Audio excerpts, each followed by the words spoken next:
Hello guys, so ayan po, full charge na po yung ating lithium ion phosphate. And then, papatayin ko po muna. Okay, yung battery, tapos yung ating solar panel. Then, ililipat ko po ito. So, dalawa po yung battery natin. No, meron po tayong lithium ion phosphate, and this one, ito po yung ating e-bike. No? Yung pinagpalitan ng ating e-bike, pwede po yan, pwede nyo gamitin spare. Yan.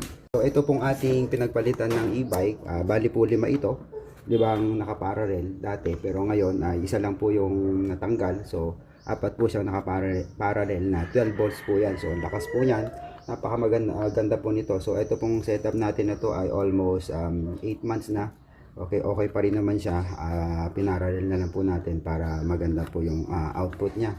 Ayan po. So kung may e-bike po kayo na pinagpalitan ng battery ng e-bike na pinagpalitan, so pwede nyo po siyang gamitin.